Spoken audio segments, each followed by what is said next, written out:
ব্যৱস্থা চলি আছিল। ৰাজ্যৰ এডভোকেট জেনেৰেলে আমাক এটা অপিনিয়ন দিলে যে চৰকাৰে উচ্চতম ন্যায়ালয়ৰ উমাদেৱী গোচৰৰ পৰিপ্ৰেক্ষিতত কাৰো চাকৰি নিয়মীয়াকৰণ কৰিব নোৱাৰে। কেবিনেটৰ এই পাৱাৰ উচ্চতম ন্যায়ালয়ে প্ৰত্যাহাৰ কৰিছে। তাৰ পৰিপ্ৰেক্ষিতত আমি কাৰো চাকৰি নিয়মীয়াকৰণ কৰিব নোৱাৰোঁ। কিন্তু সৰ্বশিক্ষা অভিযানত কাম কৰি থকা শিক্ষকসকলক যাতে আমি সকাহ দিব পাৰোঁ, তাৰ বাবে আজি কেবিনেটে ৩৫,০০০ নতুন শিক্ষকৰ পদ চৰকাৰত সৃষ্টি কৰি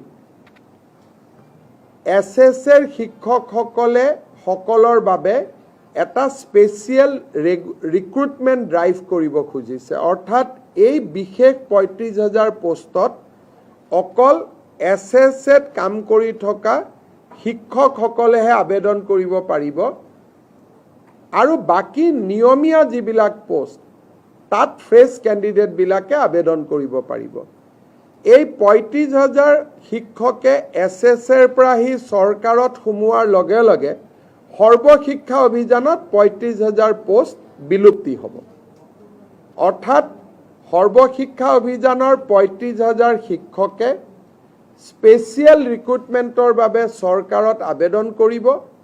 চৰকাৰে তেওঁলোকৰ কাগজ পত্ৰ চোৱাৰ পিছত তেওঁলোকক নিয়োগৰ সুবিধা কৰি দিব চৰকাৰত, য'ত NPS পাব, চৰকাৰৰ পে স্কেল পাব, ইনক্ৰিমেণ্ট পাব, গোটেইবোৰ পাব।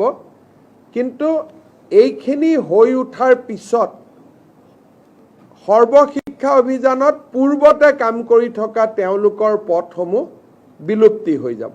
অৰ্থাৎ আমি ৰেগুলাৰাইজেশ্যন কৰিব নোৱাৰাৰ বাবে আমি স্পেচিয়েল ৰিক্ৰুটমেণ্ট ড্ৰাইভ সৰ্বশিক্ষা অভিযানৰ শিক্ষকসকলৰ বাবে কৰিব খুজিছোঁ। আৰু ইয়াৰ ফলত মই ভাবোঁ যে অহা ৪-৫ মাহৰ ভিতৰতে সৰ্বশিক্ষা অভিযানৰ প্ৰতিগৰাকী শিক্ষকেই চৰকাৰত নিযুক্তি পোৱাৰ সম্ভাৱনা মুকলি হ'ব। আজিও তেওঁলোকে ৰেগুলাৰ ৰিক্ৰুটমেণ্ট ড্ৰাইভত কিছুমান তেওঁলোকে ৰেগুলাৰাইজ হৈ থাকে, কিন্তু এইটোত তেওঁলোকৰ কাৰণে হোলচেল কৰা হ'ব। সেইকাৰণে আমাৰ